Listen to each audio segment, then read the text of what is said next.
isso é importante nesse processo de formação de cada um. Por isso, sejam bem-vindos, tenham aqui uma boa receptividade, uma boa acolhida aqui na nossa Fortaleza do Sol.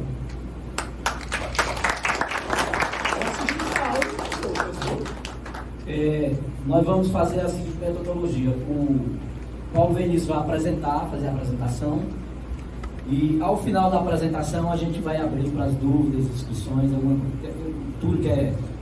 Não? Alguma coisa, Túlio? Do Wi-Fi, a senha do Wi-Fi, tá ok. Então, Paulo Vinícius, com você. Bom dia, queridos, queridas. Pena que eu não pude tomar gelada ontem, mas foi por uma causa nobre. Estava preparando essa aula aqui, aí toda vida que o cara está chegando bem o irlandês para agarrar a criatura pelas pernas e pedir a pessoa de cruzar a marcada, né? Aí tinha várias coisas no meio do caminho, eu disse, não, eu vou embora. Aí só consegui terminar agora pela manhã, na verdade, aqui. Então, eu peço desculpas se houver alguma impropriedade, peço que também se me corrijam, né? Caso haja, não tem problema, pode também me corrigir. Eu sou o Paulo, eu sou militante, primeiramente, do Partido Comunista do Brasil, que eu me filiei em 1991, no mês de maio, depois da UJS e, por fim, na CTB. E o movimento bancário teve um impacto muito grande na minha vida, porque eu comecei a me reunir no Sindicato dos Bancários, que era quem recebia o JS, todo sábado, 3 horas da tarde. Então, nós faremos hoje uma viagem por uma série de conceitos fundamentais do movimento sindical e da sociologia, da ciência política, com ênfase na perspectiva marxista. E a nossa pretensão, de maneira nenhuma, é esgotar o tema. Certamente haverá lacunas, sobretudo a lacuna do tempo, que não permite uma discussão mais histórica sobre o assunto. Então, a gente está sempre sendo desafiado a não focar tanto na história para poder dar guarida a conceitos que a gente já utiliza e que a gente vai aqui fazer um esforço de precisar e também de indicar aonde se poderá aprofundar o conhecimento das questões aqui colocadas. A nossa apresentação se baseia num princípio que também é o princípio filosófico, que é o princípio leninista, de que sem consciência revolucionária não é possível um movimento revolucionário, né? Então nós damos muito valor à compreensão, né, ao entendimento correto, porque através da compreensão correta nós podemos ter a prática correta e podemos transformar o mundo, né, que é o objetivo nosso. Nós vamos falar um pouco sobre as maneiras como a classe trabalhadora ao longo da história, sobretudo a classe trabalhadora no sentido assalariado dele, né, sobre o capitalismo, construiu as suas visões acerca do poder e como ela disputou ou não o poder ao longo desse período e por que nós estamos nesse momento. E ao longo dessa discussão, vocês vão encontrar várias pessoas que vocês tiveram contato na greve. Várias coisas que o povo disse na greve, a gente vai ouvir lá das catacumbas de 200 anos, mas falada agora pelo WhatsApp. Porque a questão das concepções tem a ver exatamente com isso, né? São grandes caudais da opinião, né? E também da interpretação que se faz da realidade, de como se intervirá na realidade. Então, com essa introdução, eu sou sociólogo formado pela Universidade Federal do Ceará, sou bacharel em Sociologia, Ciência Política e Antropologia, sou mestrando na UNB e sou da CTB do Distrito Federal, sou bancário do Banco do Brasil, do Sindicato dos Bancários do Brasil. Então, a primeira piadinha é essa, né? Não é o comunismo que tira o seu carro nem a sua casa, né? Quem tira é o banco, não é verdade? Hein? Hã? Então, é curioso, né? Porque isso dá uma possibilidade ao banco de todo mundo se lascar, menos ele, né? A princípio, né? É um lugar na pirâmide social, né? Então a gente começa com essa piadinha para mostrar, dizendo assim, como dista o que é que o povo diz do que é, né? É dito de um jeito, mas está de cabeça para baixo, não? Não está de cabeça, não está invertido, né? Então vamos lá. Então, essa inversão tem a ver com a discussão sobre ideologia, que vai antecipar a discussão sobre concepção. Porque a expressão ideologia, ela tem várias explicações na ciência política, na sociologia, e nos interessa focar em duas acepções, que são acepções marxistas, e que foram feitas uma de costa para a outra. Porque o cabo que ferra primeiro era mais novo do que o que ferra segundo, e o cabo que ferra segundo não leu aquele que eu tinha escrito a primeira.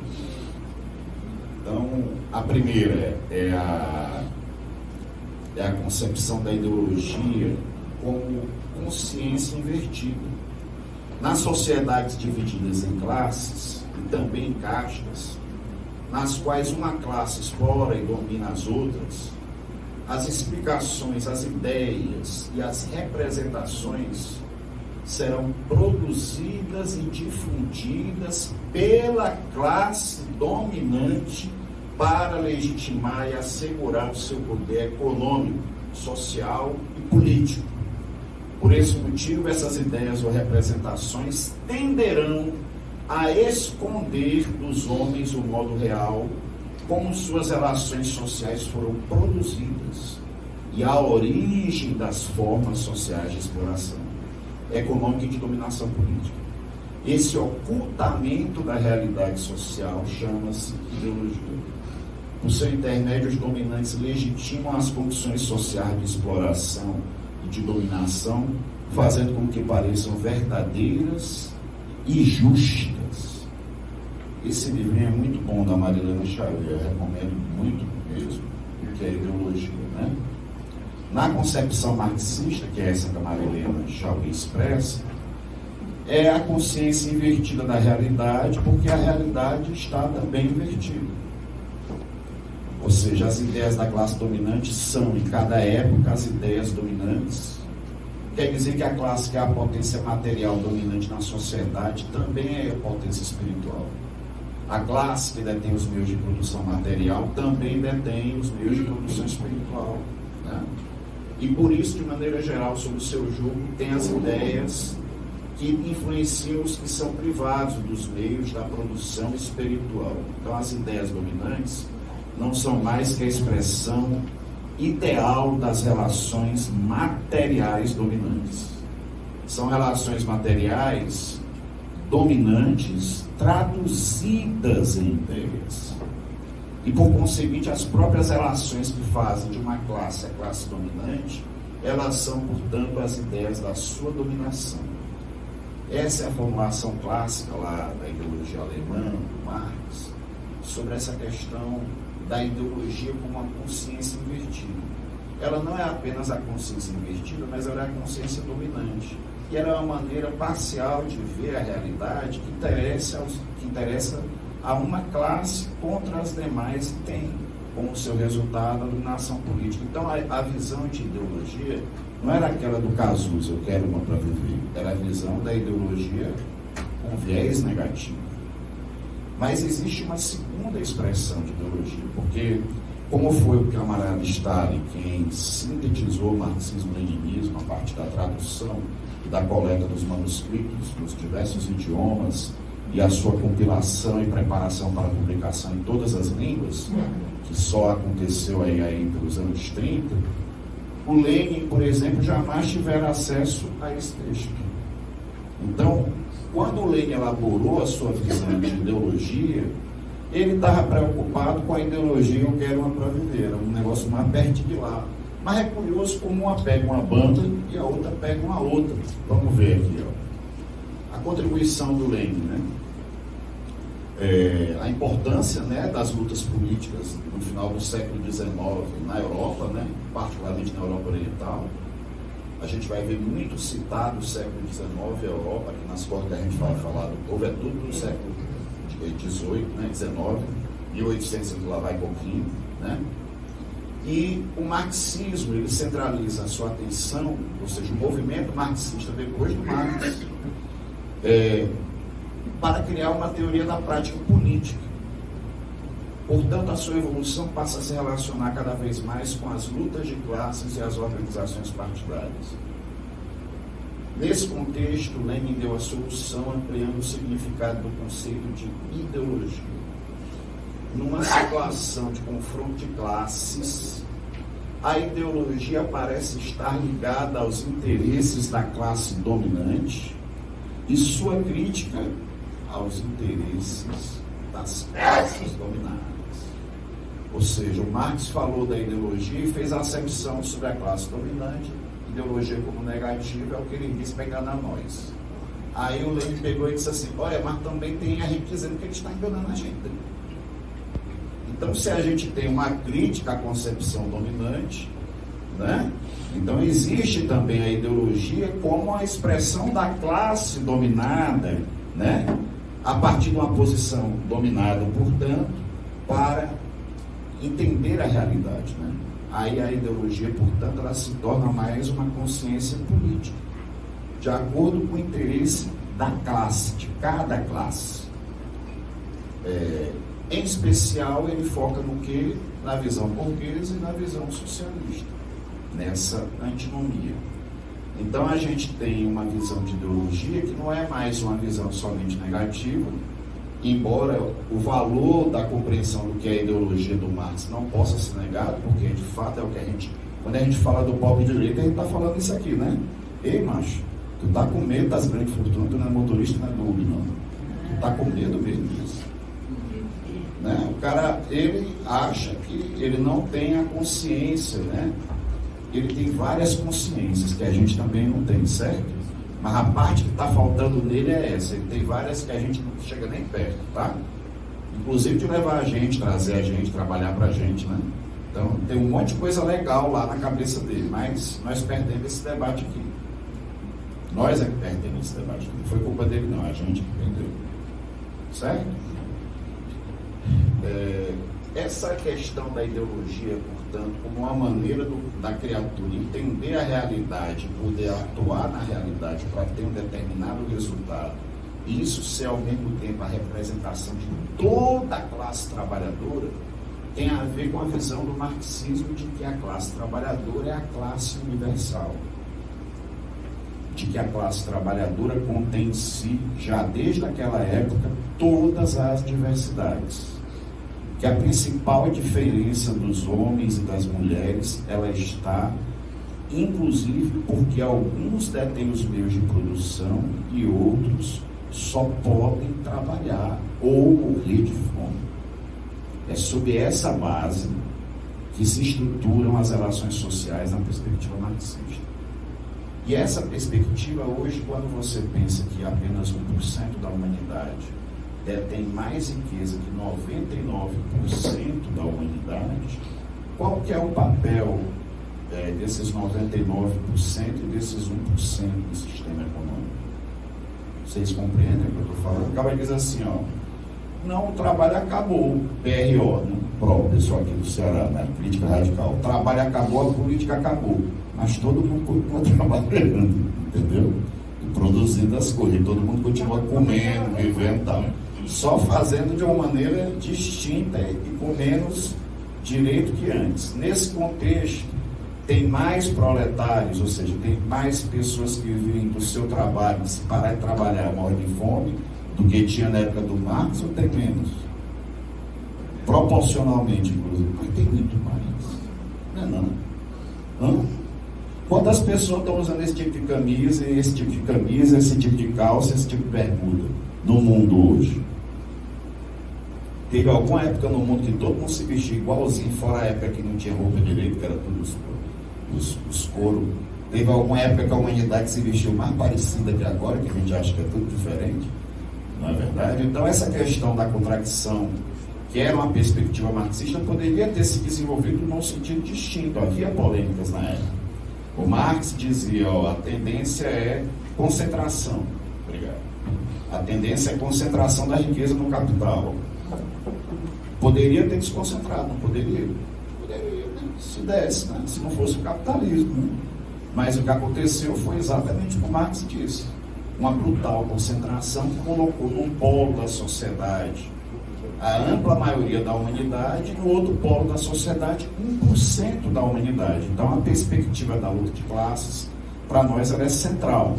E essa perspectiva de que os trabalhadores e as trabalhadoras, em toda a sua representatividade, elas poderão mudar a realidade e não precisar, digamos assim, da burguesia para nada, porque a burguesia é uma classe sem função social, né? Não tem função social, né? Ela, na verdade, não vai deixar de ser frito um ovo, porque a burguesia acabou, posso garantir para vocês, né? E aí trata-se de um outro período para a história humana que ainda havemos de conquistar, né? Mas a origem desse pensamento, você pode sinalizar a importância de eventos como a Primavera dos Povos, que foi um conjunto de mobilizações que aconteceu seguidamente em vários países da Europa em 1848, portanto, algo como 70 anos depois da Revolução Francesa. Porque a Revolução Francesa era liberdade, igualdade, fraternidade, foi em 1789, cortaram a cabeça do rei não se aposenta, né? Vocês sabem disso, né? Foi o capitalismo que cortou a cabeça do rei, tem gente que não se recuperou disso até hoje, né? E eles colocaram essas 3 linhas, só que a tal da igualdade era jurídica, não era econômica, né? Daí onde você tem, inclusive no interior da Revolução Francesa, uma luta mais ou menos radicalizada entre setores que eram mais burgueses ou mais proletários naquela época, não é isso?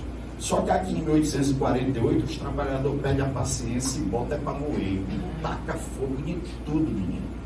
É uma mobilização gigantesca que os caras ficam impressionados. E a classe trabalhadora para de seguir as orientações da burguesia que dominava politicamente, que começou na Revolução Francesa, passou pelo Napoleão e depois na Restauração, né, monárquica. Depois do Napoleão. Então o povo disse, não, a gente quer o nosso. E aí é que surge o tal do Manifesto do Partido Comunista, como um documento que diz, nós somos gente, nós somos sujeito, nós somos o tal do proletariado, só temos o bacurim para dar de comer e os braços para trabalhar. É o que a gente tem. Isso é o tipo de gente que a gente é, e a gente tem que ter representação política, né? A Primavera dos Povos, ela abre esse processo de maneira muito importante, né? E você tem, de acordo com cada país, a experiência daqueles trabalhadores e trabalhadoras que vão construir o seu movimento.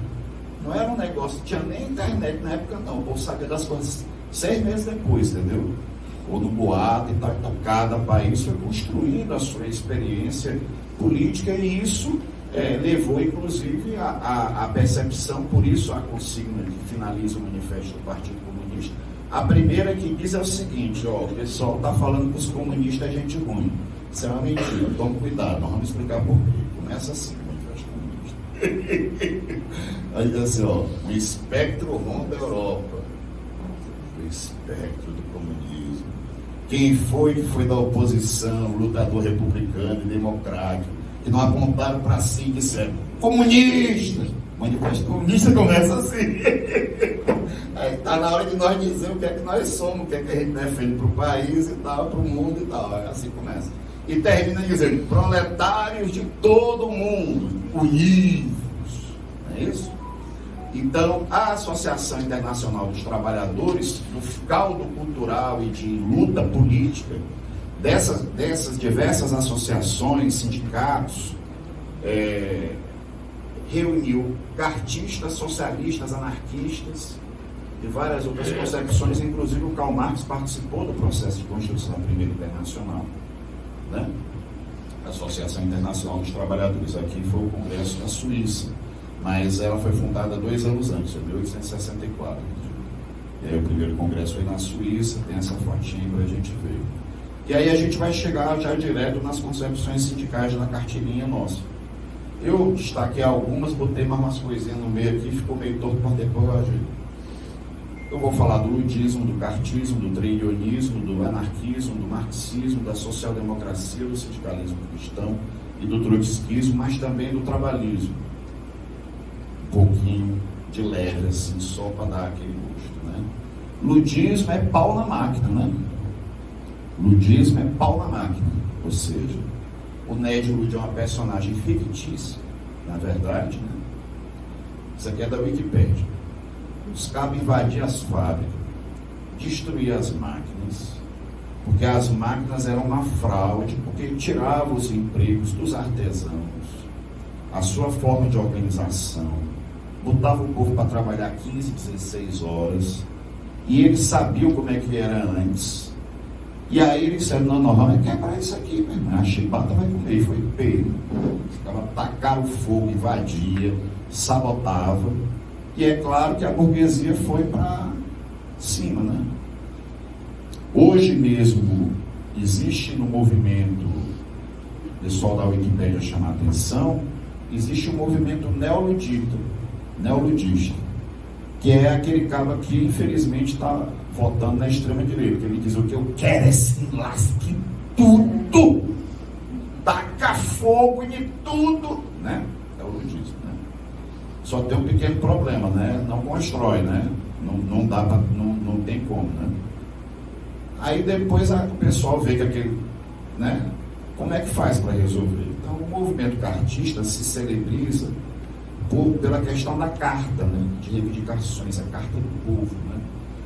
Vejam a diferença, não apenas a destruição, mas você reunir uma opinião coletiva que possa se expressar num documento, que seja um documento que seja incorporado como lei, né? Então essa Carta do Povo, ela foi do William Lovett e Francis Place, 1837, quando ele surge, em London. Olha aí, Associação de Homens Trabalhadores de Londres, né? E o documento foi enviado para o Parlamento do Reino Unido. Defendia o sufrágio universal masculino, não era para mulher ainda, inclusive eram 2 homens, né? Normal, né? Que não vai ser o homem que vai pedir o voto para a mulher, né? Voto secreto, cancelar a qualificação da propriedade, pagamento aos membros do parlamento, o salário do parlamentar, para a criatura não ter que trabalhar nas coisas e poder fazer a luta no parlamento, porque os senhores já tinham as suas próprias riquezas e faziam o seu trabalho sem ter assessoria, sem nada, só com o dinheiro deles ele já era o domínio. E defendia que tivesse assessoria, que tivesse apoio para o parlamentar do povo. Distritos eleitorais com a mesma representação para o mesmo número de eleitores e eleições anuais. Também aqui foi da Wikipédia, tá? E tinha um jornal cartista Estrela do Norte, né? Tinha uma visão, portanto, política, né? Do processo da participação dos trabalhadores, né? Essa concepção, embora seja marcada por combatividade, por heroísmo e tal, ela vai também se deparar com um contexto econômico da época. Nós falamos de 1837, você tem um colonialismo brutal, né? E era exercido precisamente a partir da Inglaterra, correto? Mas não apenas na Inglaterra, né? O colonialismo, a Alemanha, a Bélgica, né? A França, não é verdade? A Bélgica matou 10 milhões no Congo belga, né? A Alemanha, na Namíbia, também, né? Os holandeses na África do Sul, né? Então, em diferentes períodos, você tem essa situação, que é uma situação basicamente de expropriação da riqueza para levar para a metrópole, para acumular, para desenvolver o capitalismo. Vocês percebem? Você utiliza de práticas de genocídio, escravização, feudalismo, sistema de casta, o que tiver, contanto que seja para tirar mais barato do que se fosse comprando uma relação assalariada, né? E levar para a metrópole. E quando chega na metrópole, aí dá lá os trabalhadores, pau, pedindo lei. O que é que os caras fazem? Não, peraí, deixa eu tirar aqui uma banquinha aqui, ó, uma banquinha aqui do negócio aqui do colonialismo aqui, do pessoal que está lascando, matando, roubando, tacando fogo, estuprando, diabo. Vou tirar uma bandinha aqui, ó. Toma uma bandinha aí pra tu. Aí, meu amigo, o pessoal fez que nem a música do Luiz Gonzaga, né?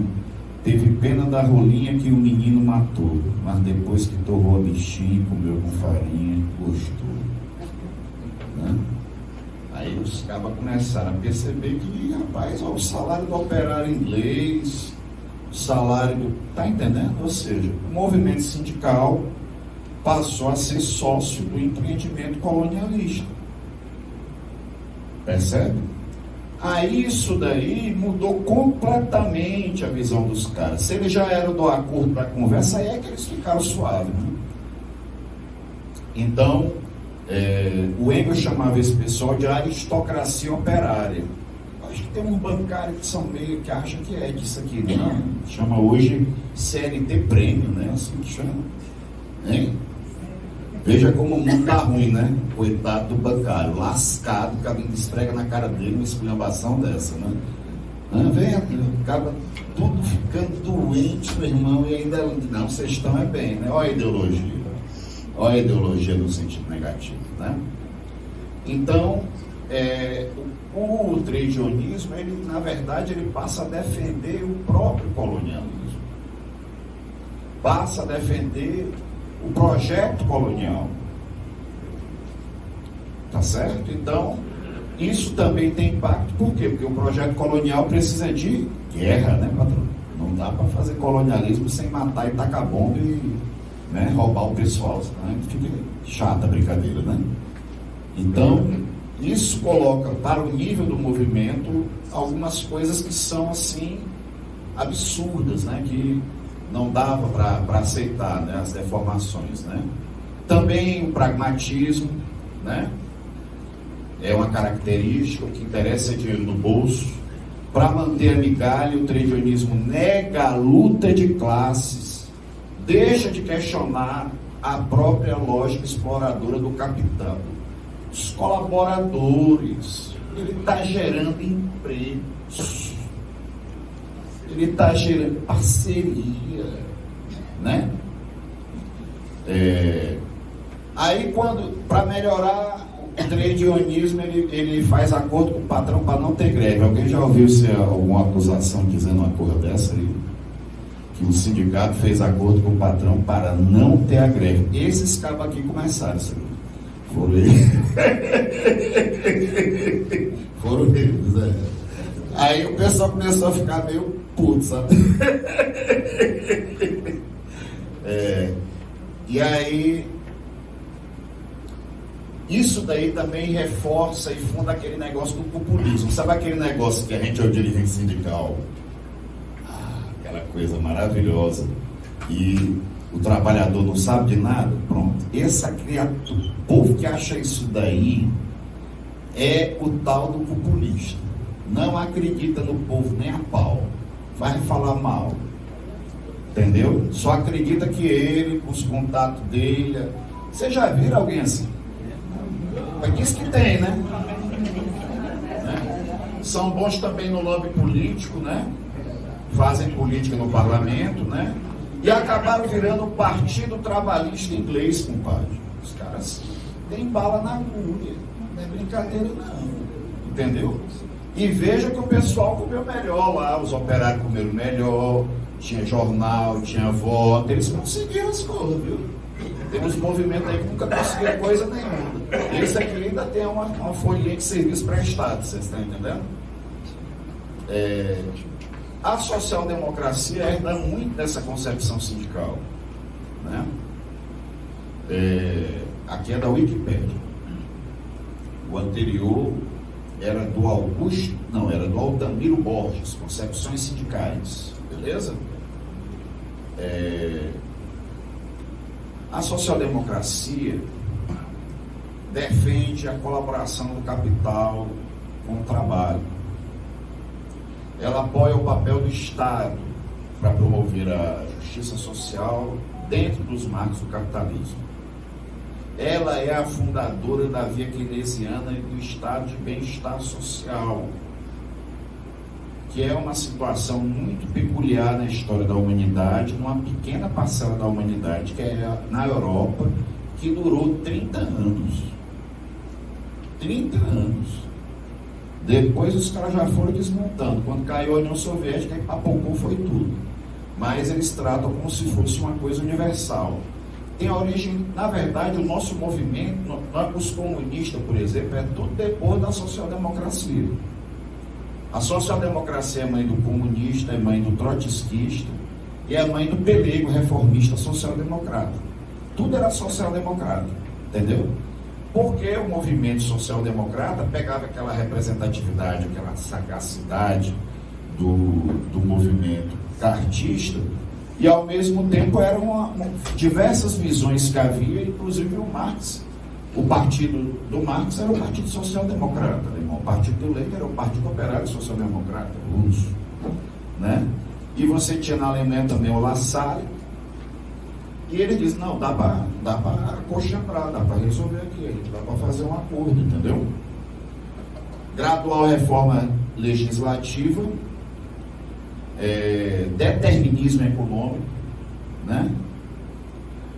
No começo, uma visão favorável à luta de classe, mas no século XX abandonam a revolução e outras formas, outras ideias tradicionais do marxismo, né? Assim como a luta de classe, posições mais moderadas.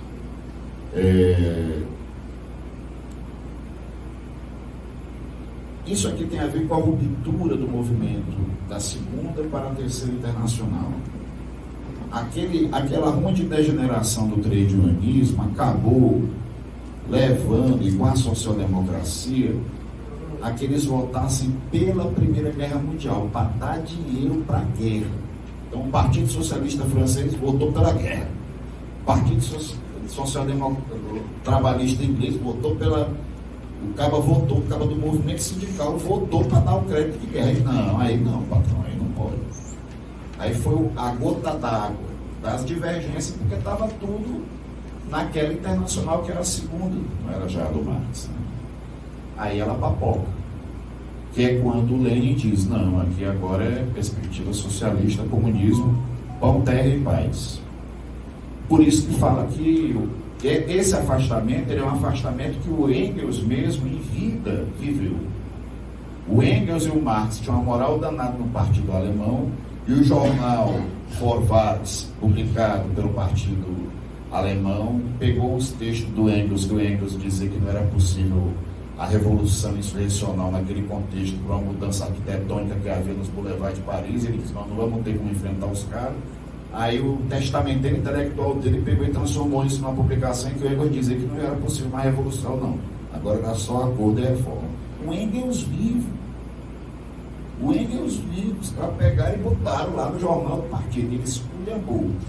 E continuou esculhambando. Mas vejam que a polêmica é antiga, né? Essa questão do reformismo, né? E eles aplicaram com condições, não apenas da sua movimentação, mas com condições políticas. Eles aplicaram a sua agenda quando da crise do capitalismo de 29, em que o modelo do New Deal estadunidense permite a formulação keynesiana, que permite distribuir, não era uma migalhazinha do cartismo, não, uma migalhazona. Não, vai melhorar, porque aí tem a União Soviética, o bigode do Stalin já estava lá, aí você tem que aumentar a migalha, minha amiga, a chibata vai comer. Os caras já comeram a União Soviética ali todinha, tem que aumentar. E o Roosevelt era boa gente, também não aumenta. Aí os europeus com quem eles aumentam. E aí você tem esse período de bem-estar social. Mas isso daí é uma coisa parecida também, porque isso é uma coisa restrita literalmente aos países mais desenvolvidos, né? Não é uma coisa que vai chegar adiante disso. Mas essa concepção social-democrata, ela é uma concepção fortíssima e que tem hoje a maioria do movimento sindical organizado, inclusive internacionalmente, inclusive numa federação distinta da nossa, porque a nossa é a Federação Sindical Mundial, que reúne o sindicalismo classista. Eu vou acelerando aqui para a gente não se perder. É a tal da tensão que eu falei com vocês, né? Eu queria também destacar o sindicalismo cristão, que tem uma influência muito grande, inclusive entre nós, inclusive porque no Brasil, né? se origina pela encíclica Rerum Novarum do Papa Leão XXIII, não é isso? Sobre os operários. Ela é uma leitura, digamos assim, com pena dos operários, sem querer tirar o dinheiro da burguesia e reclamando que o mundo mudou muito. Que era bom era antigamente, quando a gente mandava. Basicamente assim, no geral, entendeu?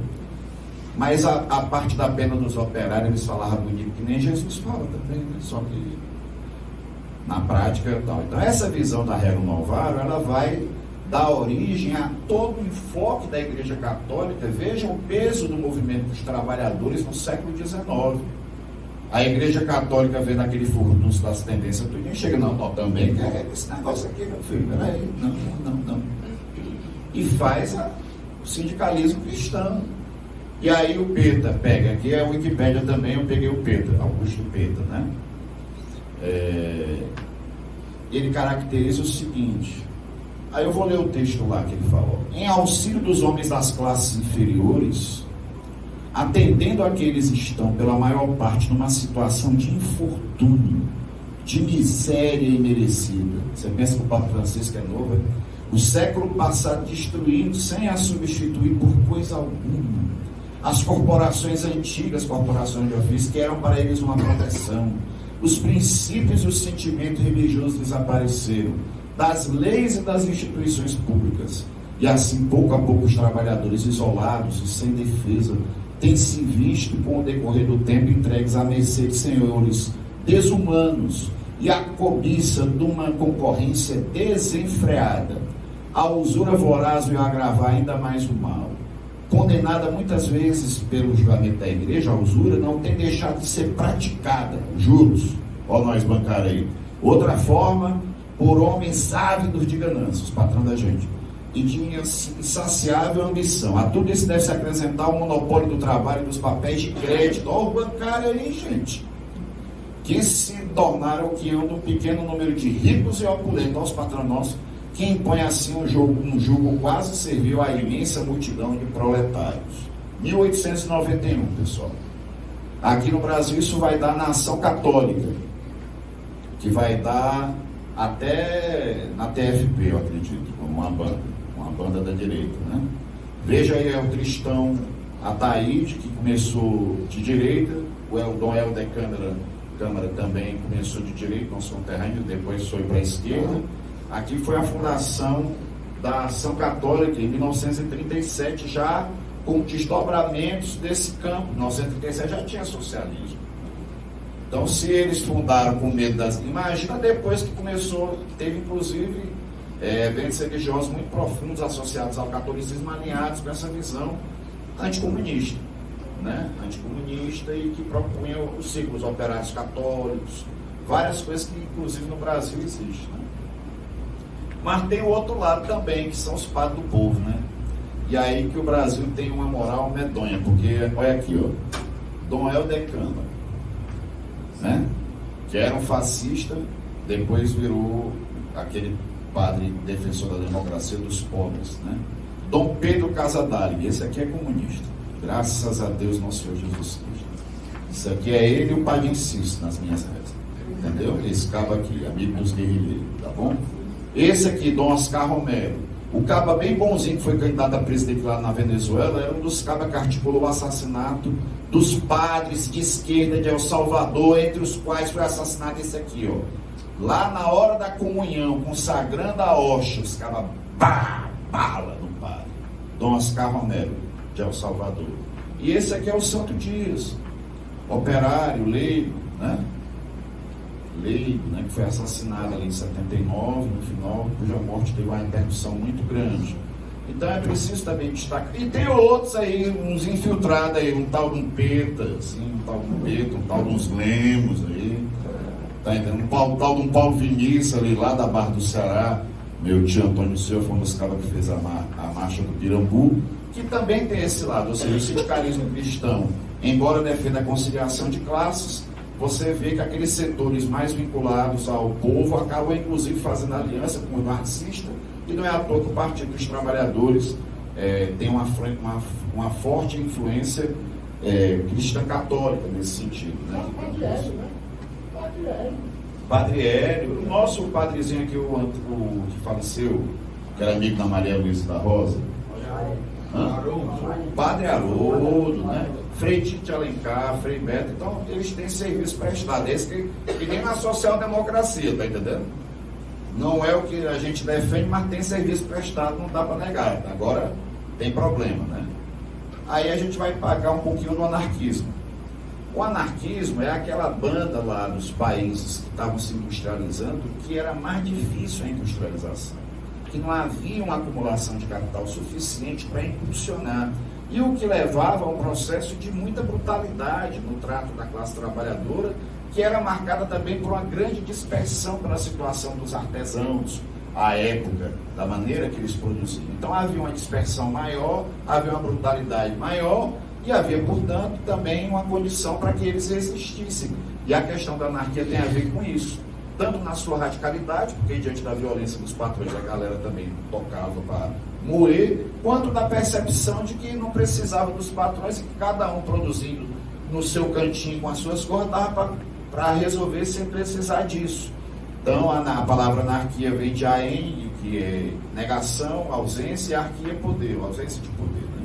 Fim do Estado, fim das leis, fim do partido, fim da religião, né? É o que marca o anarquismo. Tem a contribuição do Proudhon, que é o cara que lança aquela tese da propriedade, é o roubo, só que ele era meio assim, acontece às vezes, uma certa demagogia, a pessoa fala uma coisa bem não sei o que, mas quando ela vai escrever o que é outra, né? Foi o caso, porque ele dizia que a propriedade era o roubo, mas olha o que é que ele diz. Ele diz que os trabalhadores não podem se organizar. Certo? Vamos lá.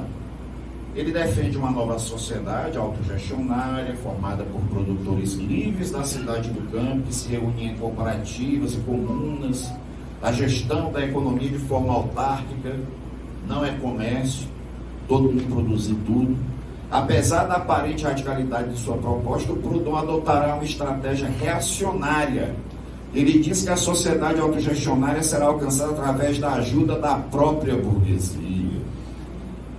Olha aqui, pessoal, que através de bancos populares e crédito, os bancários, gente, e crédito gratuito, financiaria os trabalhadores a se tornarem livres. Tu acredita que na Caixa Econômica e no Banco do Brasil até hoje tem um pessoal assim, que acha isso aqui? Proudhon será radicalmente contra as greves e fará críticas às organizações sindicais do movimento dos trabalhadores.